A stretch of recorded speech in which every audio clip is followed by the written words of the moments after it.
details because when I Google it, it just lists a bunch of like What do you mean NPC character uh, details? Like, what are you looking for? Kriya said to make up some information about the minis he made, and he specifically gave me a bunch of druids and water clerics and healers to like use. Yeah. Well, maybe he means like rolling up So, stats for them. Yeah. So, you know, okay. So, for example, Like you could use rand care in the dice roller, you generate guys hear me? stat block for him. Yeah, yeah, yeah.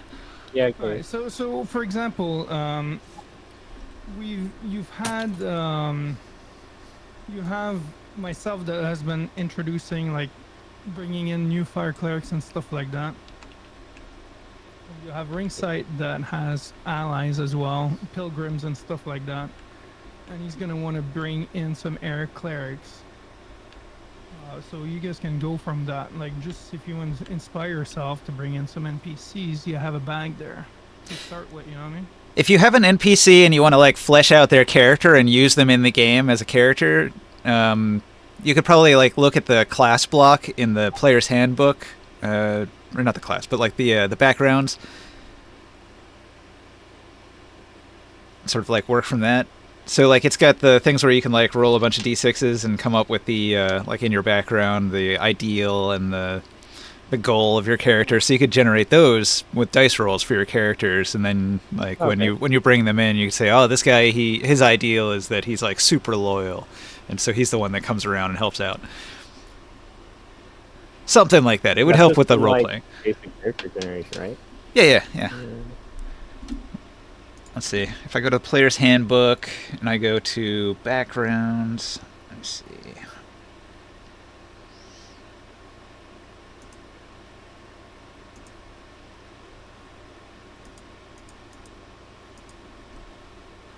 All right, so like in the backgrounds for Acolyte, it's got you roll a d8 for their personality trait, and I could like roll this dice here. I rolled an 8, and it says, I've spent so long in the temple that I have little practical experience dealing with people in the outside world. So then you'd know, well, that character's a little bit autistic and not really talkative. And then it's like, what's his ideal? Roll a d6. And I rolled a 5. And it says, faith. I trust that my deity will guide my actions. I have faith that if I work hard, things will go well. And it says, like, lawful, so you know that character's alignment, and that can help too.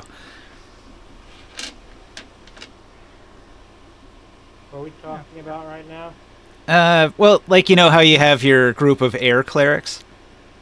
Yes. We're just describing how you would go about fleshing out those characters as NPCs if you intended to use them in the game. I think I like that system you're describing. It Oh, felt weird designing them myself. Because, I want to use them. That feels a bit biased. Leaving it to the coin to decide feels fairer. right. And there's always going to be complications, too. Like, you might have a character that, in their flaws, it could roll up something about them being like a thief or something, and they might steal from you. So there can be negatives in the dice rolls, and I feel like that adds a lot to the sort of like spicing up your organizations. There should always be a few complications you have to iron out to make your guild effective. Yeah, and works around as well. But I would only do it for characters that you really intend to use. Like, if you just have a bunch of people and they're just there and they're never going to do anything or say anything, you don't have to flesh them out much. And they can just be in the background. Like, let's say that we have the airship. Like, I create a lot of shipmate, like shipyard, like ship people that Ninja can Mm-hmm. use as NPCs. If you want to bring like a cleric of some sort on the ship, on our battleship, you can choose from the bag which character you'd like. And maybe like use your leadership stats to be able to give it a level or something like that. That way it brings in a little bit more NPCs, and we're doing a little bit of that work for Ninja as well. And if we're doing it too strong, he'll tell us anyways. I'll just refuse it or whatever.